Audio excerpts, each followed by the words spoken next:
Happy Friday, everybody, and welcome back to your daily source for fantasy hockey news and gambling breakdowns. It's a Locked On Fantasy Hockey Podcast, and we have to talk about this Eastern Conference playoff showdown.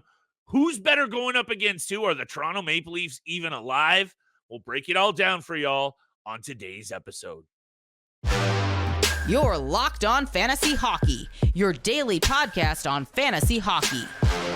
Part of the Locked On Podcast Network, your team every day.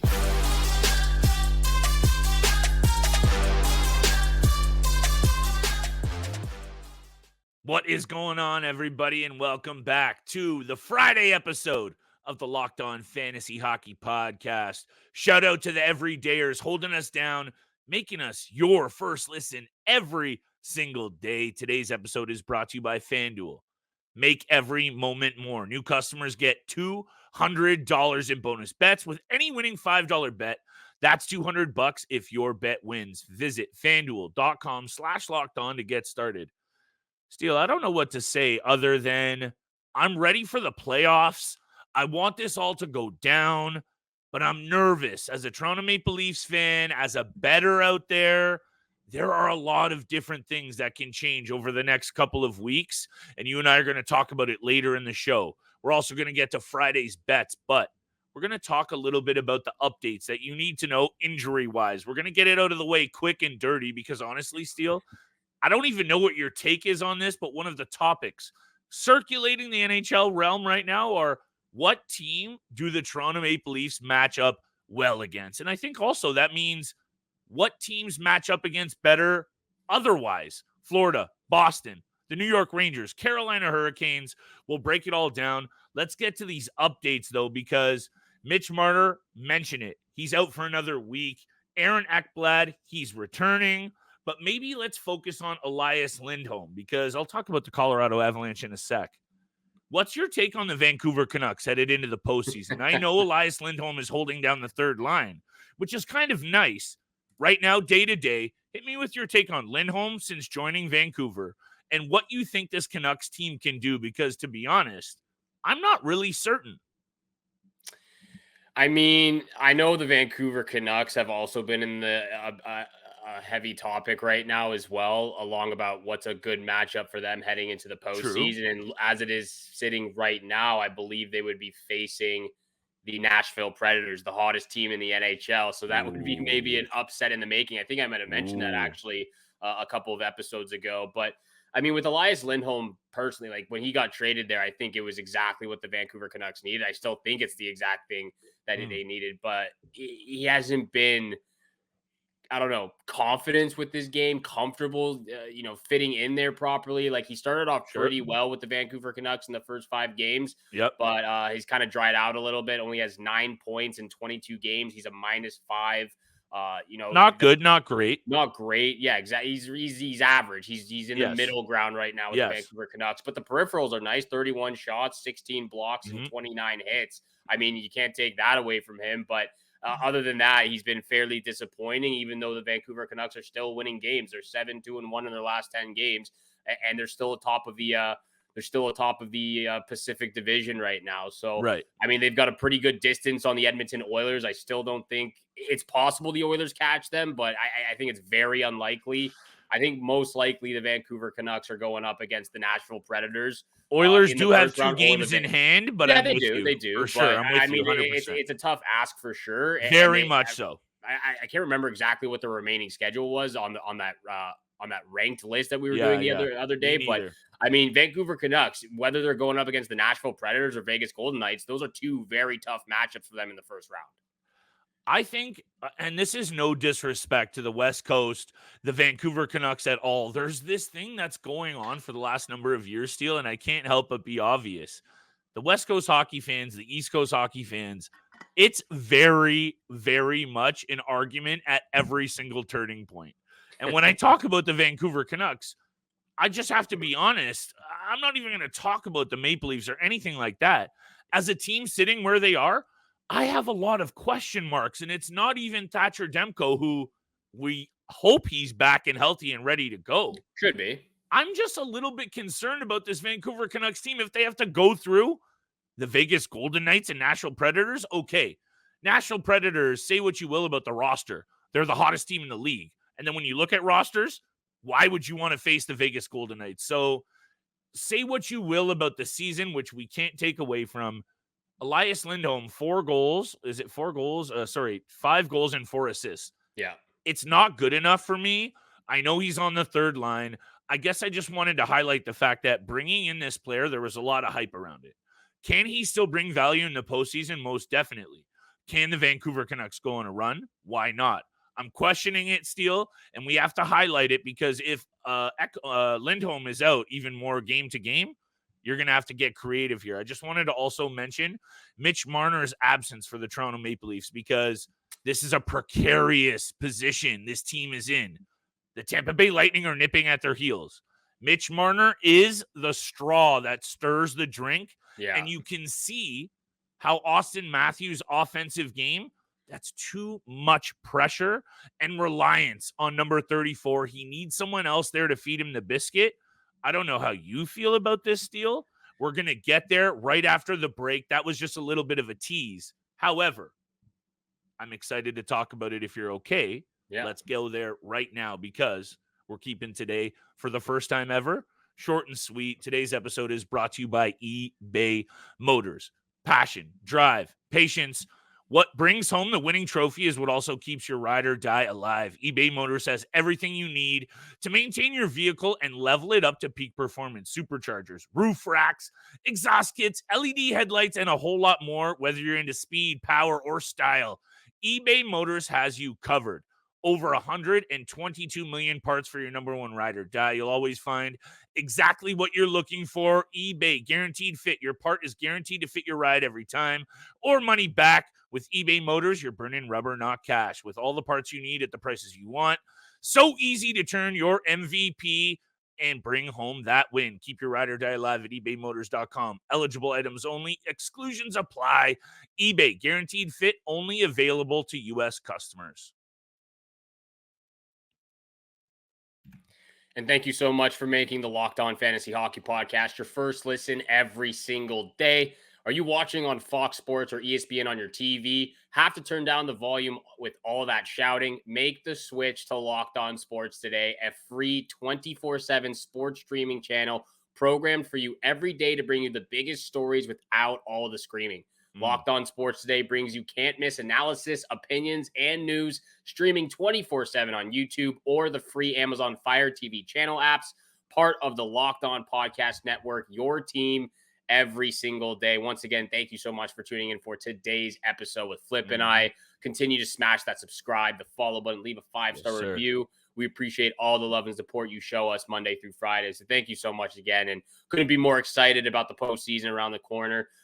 Flip, to answer your question, though, about Mitch Marner and the Toronto Maple Leafs, you could really feel Mitch Marner's absence in those last 2 games. I mean, I thought they played a really good game against the Carolina Hurricanes in that 2-1 loss. The 6-3 loss to the New Jersey Devils might be the most embarrassing loss of the season. Ugly. And I think Sheldon Keefe let them know that as well. Also, Sheldon Keefe needs to do a better job with his coaching right now. He needs to get these boys ready for the postseason. Set your lineups for what you think what you want in the postseason. Enough with the mix and matching. Get your line. I know you've got a few injuries right now, but get your line pretty much set up. The second thing I want to mention, though, is I understand that, Austin Matthews is gunning for 70 goals. He still has to reach 60. Everyone wants to see him get 60, maybe get 70. I understand that. The problem I'm seeing over the last couple of games with the Leafs is they are passing the puck to him too many times when there's no opportunity for him to make a play or put a shot on goal in a high scoring chance. I mean, there's too many clips in that Devils game where they were trying to feed him the puck and there was just no way that it was going to work. So, again, like I said, the absence of Mitch Marner has been felt over the last couple of games, but even with what they're gunning for right now, they need to take the opportunities when they have the puck on their stick to put it on the net and stop trying to feed Austin Matthews all the time. I want to see Austin Matthews get 60. I want to see him gun for 70 at the end of the season, but You got to win these games. You got to do what's best for you as a player and put your team in a winning position to win these games right now. Because again, the Tampa Bay a few episodes ago, I said I wasn't scared of the Tampa Bay Lightning. I'm pretty scared right now with the Tampa Bay Lightning 2 points back. And I think we'll talk about in a quick second about the matchups, who's going to face who, what we think about that. Let me just also, before I get back to this Mitch Marner thing, I wanted to mention Valeri Nichushkin for the Colorado Avalanche is out. Casey Middlestat is now going to get a look on that top power play unit. The updates for the injuries, that had to be mentioned because Casey Middlestat is going to be a very valuable piece, even if Nichushkin is out game-to-game basis. Now, back to the Leafs. Marner, this is an abundance of caution. That's the word you've heard from all of the media, from the coaches, all of it. That makes sense to me, but I would be concerned about this team's mojo and what this team needs to click heading into the postseason. We already know the Leafs are going to be massive underdogs against whatever team they go up against. And we'll talk about that in a very quick second. But Mitch Marner, I would say they're being too cautious with this player. Unless the injury is serious and it warrants him being out, which obviously you and I don't know, but everything we keep hearing is, the playoffs, so we're going to get there. Mitch needs to be ready. Sheldon Keefe's comment, he's day-to-day from being day-to-day. Like, what is that? Like, no, what are you talking about? That's a cop-out, and I'm saying throw this man back in there for the amount of money he makes and how important he is to the success of this team. So that's number one. However, if you are a fantasy GM and you've owned Mitch Marner and you've been patient and you've even listened to our updates, which at first it was a couple days, then we're going to wait for next week, then we're going to ramp him up. It's sounding like they're going to wait until like the last game of the season or two, perhaps, Steele, and throw him out there for some rep. Now, I'm not here for the conversation about what Biz Nasty said on TV and wherever else he was saying it about the Rangers. He's comfortable with the Leafs taking them on. Not here for that. I would say Rangers in 5. However, I've talked a lot about this Carolina Hurricanes team, and I'm going to leave your take, Steele. I want the whole thing. Hit me with what you think. I would be much more comfortable going up against the Carolina Hurricanes if I was the Toronto Maple Leafs. If that's what was going to go on and they do fall out of that spot, I say you got to keep winning. You got to hold it down. You got to take on Florida or Boston. You got to keep that momentum going. But if we're talking about other teams, like if I had to pick, I'm going to go up against Carolina and take my chances. But that's just me. Yeah, and that only happens if Carolina can get in first place in the Metro. 100%. I'm just saying of the four, hypothetically. And I'll get to my answer in a little bit, but I've got some stats and some numbers I want to ream off towards you and the listeners out there. I've got the yearly matchups against all 4 of these teams. So against the Bruins, the Leafs are 0-2-2 with 7 goals for and 14 goals against. Outscored Against the Rangers, 2-1-0, so they have above 500 win percentage there, but 12 goals for and 11 goals against. Against the Hurricanes, they're 0-2-1 with 7 goals for and 9 goals against. And then the Florida Panthers, they're 1-1-0 with 2 goals for and 4 goals against. However, they still have 2 more games against the Florida Panthers remaining in the season. April 1st and April 16th, mark it in your calendars against a heavy Atlantic Division game right there between the Panthers and Leafs. So those are the numbers, those are the stats against these against the Leafs, against those four matchups, those 4 teams in the Eastern Conference.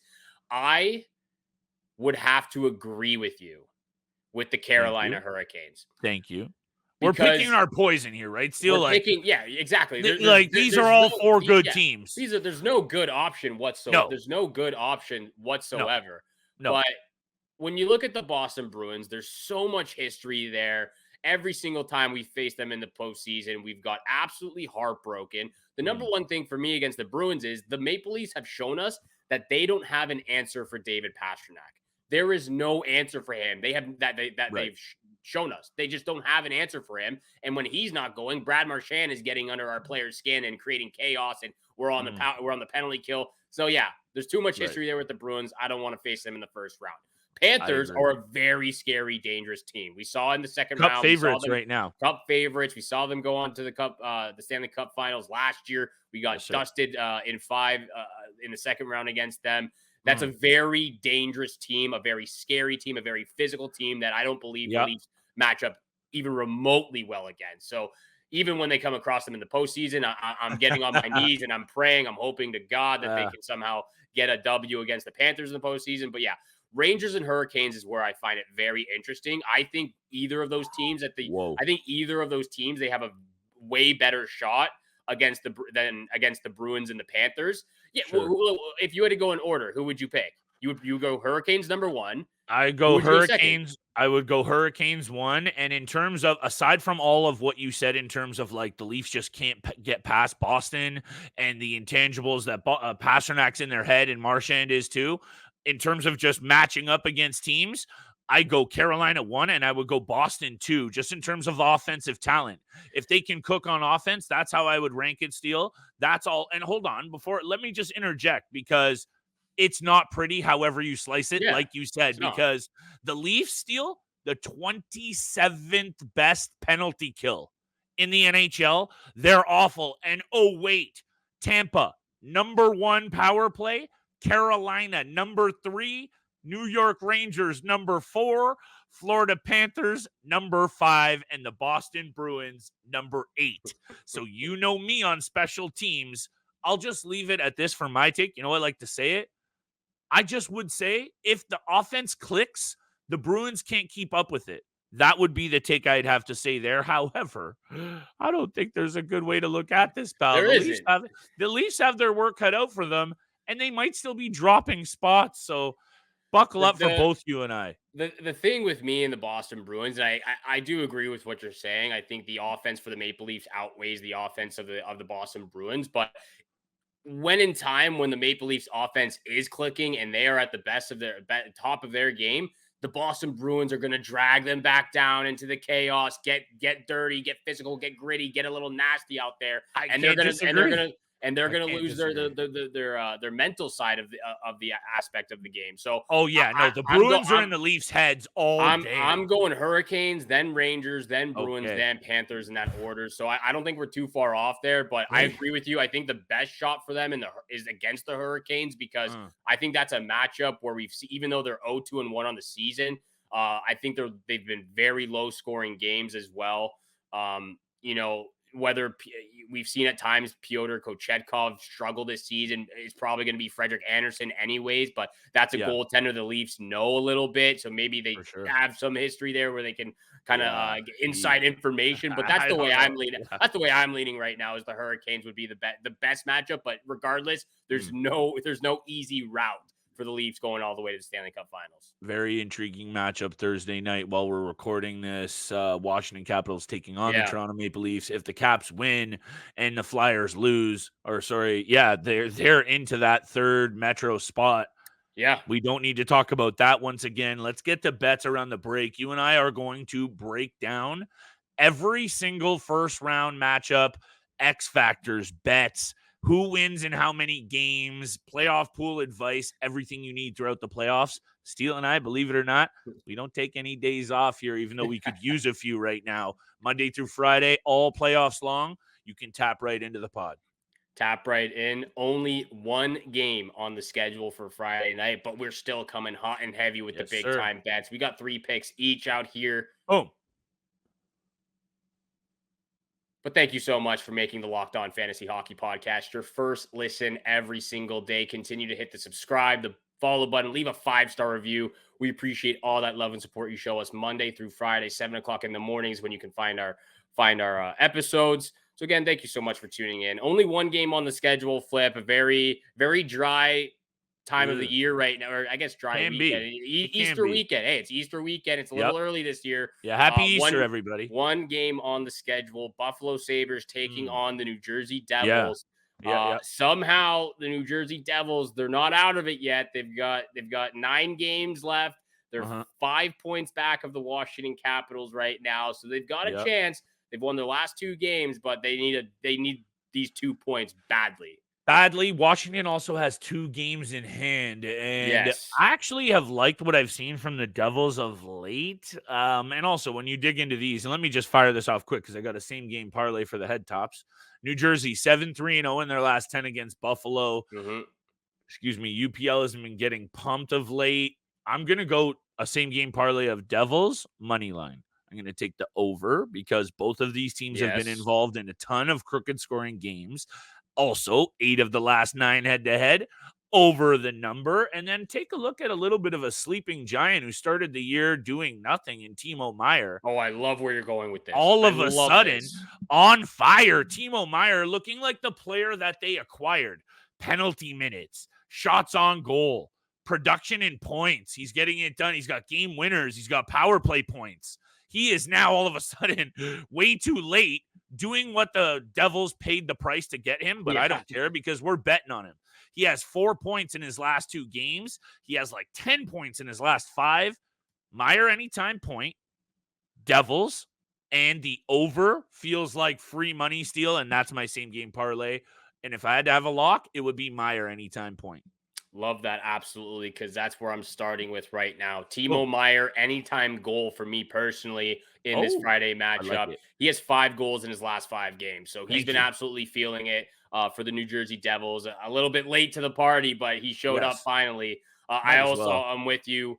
Sabres Devils over 6.5. You already explained why, but I mean, take the over 6.5, free money. Makes sense, yeah. Last pick of the night, though, Hit Tage me. Thompson, anytime goal as well. He has Okay. 7 points in his last 7 games. He has 3 goals as well in those 7 games. But I'm going with the anytime goal. I think this is going to be a high-scoring game, a scoring affair for some of the Okay. top dogs on each side. Okay. Tage Thompson, anytime goal. Timo Meier, anytime goal. Lock of the night, though, Sabres Devils over 6.5. Let's have a very big Friday. We'll also be back for a Saturday special to round we out the will. month. We'll break down all of the news following whatever happens in that game Friday steal. Saturday bets, any other news, perhaps a top 10 of who would you rather? We'll break it all down tomorrow's episode. Saturday special. Make sure you're staying tuned. Thank you so much for making the Locked On Fantasy Hockey Podcast your first listen every single day. Once again, make sure you go check out Locked On Sports Today's YouTube channel, the free 24/7 sport covering the top sports stories of the day with local experts of Locked On, plus the national shows covering every single league. They're here for you 24/7. So make sure you go subscribe to the channel. Also on the free Amazon Fire TV channel app. So go check it out there as well. Thank you so much again for tuning in for today's episode with Flip and I. Have a great day. Good luck with all your bets tonight. And we shall see you back here again tomorrow for the Saturday Special. Peace.